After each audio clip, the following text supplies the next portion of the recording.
The last year and a half of doing football boot reviews, most of the comments I get in terms of indoor boots are Joma this, Joma that, Charles, get Jomas, Charles, why don't you wear Jomas, Charles, get the Joma Flex, it's the best indoor boot ever.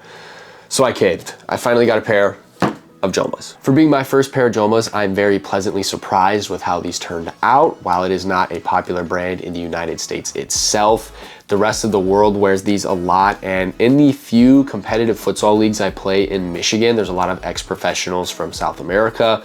A lot of them prefer to wear Joma. The retail price of the Joma Top Flex 24 is about $85. That's the average price I saw.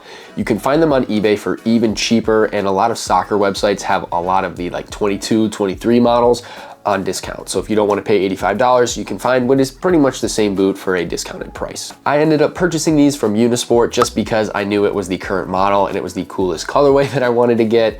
And I think it cost me around $90 to $100 after shipping, but it was pretty quick, and coming from Denmark, I can't really complain that much. So let's get into the full review of the Joma Top Flex 24. I'm starting with the outsole because I think this is the most important thing when it comes to futsal boots. The way futsal is played, there's a lot of cutting, it's quick, a lot of movements, and if you don't have an outsole that performs properly, you're gonna have a very hard time playing. This outsole is made with what's called a double density nylon, and nylon, from my understanding, is a composite material that is mixed in with rubber when making outsoles for regular shoes, or in this case, indoor shoes. I think that nylon is supposed to help with the durability. It's a little hard for me to say. I did clock about 10 hours in these total, but there's not a whole lot of signs of wear. So maybe it does, maybe it doesn't. That's gonna be something that a long-term wear would let you know. Non-marking is also embedded right here in the outsole. I don't really think that that matters for indoor boots. I've never played in a league where you have to have non-marking, but let's say you go to gym class, you're in high school, something like that, you have to wear non-marking shoes. You can get these, they won't mark up the pitch. The boot gets its name, Top Flex, from this flexible attribute that this boot has. You can bend it in pretty much any direction. And typically that's what a lot of people who play futsal enjoy. So having a boot this flexible will allow you to get a lot more movement out of the boot and get a better feel with the ball. There's also a foam section in the heel. It's this colored area right here. This helps with that impact when playing on a hard surface like a futsal court, and it is a futsal shoe, so that makes sense. And really the main importance of this is if you don't play futsal for a while and you jump right back into it, within 30 minutes, you're gonna get this really strange pain in your ankle and in your kind of heel area, and you think that you've broken something. I do this every year when I get back into futsal season, but really it's just your body not used to that very hard impact. So this upper is pretty cool. It's almost completely leather, which is nice for a change. We don't see a lot of leather football boots anymore. It's pretty much wrapped from right around this area all the way down to the toe, and the toe area where you make most contact with the ball is a suede reinforced area and has extra stitching. So you can see here it wraps just a little bit on the outside, and then on the inside where there's tons of contact with the ball, this is all suede. So that is very, very good in terms of durability. Court just eats away shoes anyways, a lot like turf does. So having those extra reinforced areas is very, very helpful. As for the leather itself, it feels like K-leather. I'm not 100% certain just because I couldn't find any actual information on it, but it does look like K-leather, so I'm gonna call it K-leather. It is very, very soft. I like this leather better than on the Mizuno Salas that I wore, the bright neon ones, about 5-6 months ago. It just feels a lot more cushiony, a lot more comfortable.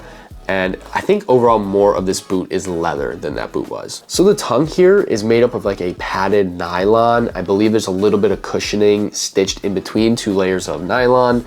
Now the tongue's a bit more bulky than I like. I usually like a thinner tongue, more traditional tongue, but it matches the rest of the boots. Boot's a little bit thicker, a little bit more bulkier, so can't complain too much. I love striking the ball in this boot, whether it's a toe ball, outside the foot, inside the foot, laces. It's a very futsal oriented boot, and overall the cushioning is great. Trapping with this boot is pretty great, and you just really have a good foot to ball connection when wearing this boot pretty much anywhere you make contact with. So the boxers themselves are actually pretty cool too. If you look, it's kind of like a zebra striped light blue pattern here.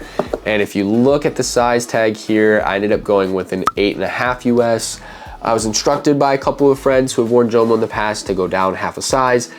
I believe for the most part, that's the right call. Typically I wear a 9 in all my boots. These are an 8.5, and they are a more wide fitting boot. So if you look here, this toe box is pretty wide compared to most boots, and it did stretch even a little bit more. So it really accommodated my wide feet, which was really nice. Now, the only real issue is there's so much volume in this toe box. So more than I like, when I wear a pair of boots, I like my entire foot to be wrapped completely from every single direction, every angle. It's just what I prefer. This toe box does not allow for that completely, and it makes me skeptical and think maybe I could go down a full size, so an 8 US instead of a 9 like I traditionally wear. But it's really hard to say. The 8.5 did do the job, and I honestly don't think it affected my performance at all, but I like that tighter feeling. So maybe in the future, if I do another Joma boot, I'm gonna try a full size down first and see how I like that. But if you just go down with half a size, I think you're gonna be fine. The comfort for this boot is top tier. It's what comfort should be when wearing futsal boots. I have no complaints at all about the comfort whatsoever. It literally was perfect. I wore these for a span of 3 hours at one point, and I did not have a single instance where my foot hurt at all, which is really unheard of from wearing any boot anywhere, whether it's outdoor or indoor. So that kind of just says or tells how comfortable this boot is. The inside of the boot is nylon, just like the tongue, and it does feel like in some places there's a little bit of padding, but not really what we see from most football boots these days. But nonetheless, that still really didn't make a difference at all. I really thought that the inside of the boot was pretty comfortable, as well as the leather upper as well. It's just so plush, it's very soft, and it's exactly what I like in football boots. And that foam padding that is just above the rubber outsole, I think made a huge difference for most indoor football boots or futsal football boots, because I've worn a lot of pairs of futsal boots recently and play a lot of futsal, and even though it's a bit firmer than most foam, I really do think it made a big difference on my heel and a lot of the impact and the issues I usually get in that area. Now, the lockdown on this boot was pretty fantastic. I do have to say there was absolutely no slipping of my feet inside the boot when cutting really hard.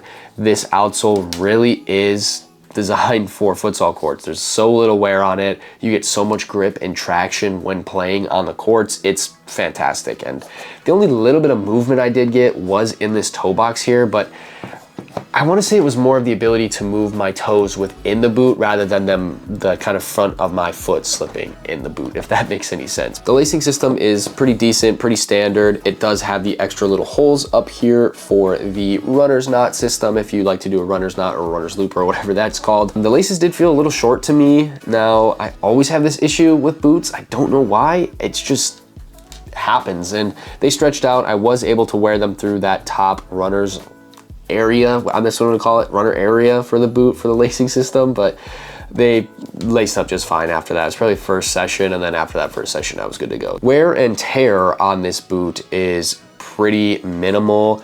This kind of black line that goes across the top here is worn down because I drag my foot a little bit when I play, but only my left foot, I guess, because the right one is fine.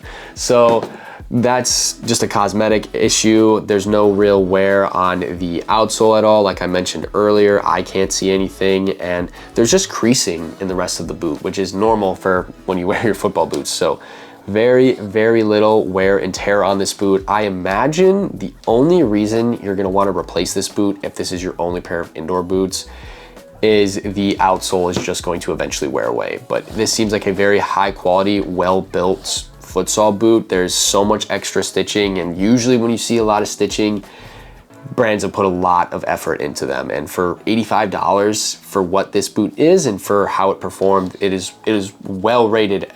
In my opinion, it is well rated for that price, and overall a fantastic boot. Overall, I really enjoyed wearing the Top Flex 24 from Joma. It performed fantastically. Everything about this boot's great, super comfortable, very grippy outsole, very durable, well constructed, leather upper. Real downside is a lot of room in the toe box there, but honestly, it wasn't that big of a deal. I'm just being picky at this point. I don't want to just say every single thing about this boot was great. And to be honest, if I go down a full size in the next Joma boot that's leather, I don't know if their other models are leather, but if they are, I'm gonna go down a full size and test it. Maybe that will go away.